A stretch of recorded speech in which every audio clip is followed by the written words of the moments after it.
तर कल्याण डोंबिवलीमध्ये काँग्रेसचे माजी जिल्हाध्यक्ष सचिन पोटे यांनी शिवसेनेत प्रवेश केल्याच्या नंतर काँग्रेसकडनं डॅमेज कंट्रोल सुरू झालं आणि या पार्श्वभूमीवर काँग्रेसनं बैठका घेत आम आदमी पार्टीच्या कार्यकर्त्यांचा पक्षप्रवेश घडवून आणला। मात्र या कार्यक्रमात कार्यकर्त्यांच्या मान सन्मानावरून वाद उफाळलेला आहे। बैठक पार पडत असताना मामा पगारे यांना योग्य मान सन्मान न मिळाल्यानं नाराजी व्यक्त करत गोंधळ घातला। मात्र यावेळी माध्यमाला पाहताच नेत्यांनी त्यांची समजूत काढल्यानंतर हा वाद निवळला आहे।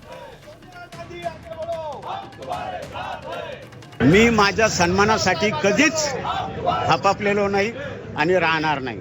फक्त प्रोटोकॉल पाळणं हे महत्त्वाचं आहे, कारण माझी ओळख मामा पगारे म्हणजेच काँग्रेस, मामा पगारे म्हणजेच माझी ओळख काँग्रेस आहे। मला कुठल्या पदाचीही गरज नाही, कुठल्या खुर्चीचीही गरज नाही, कुठल्या मान सन्मानाची गरज नाही। काँग्रेस काँग्रेस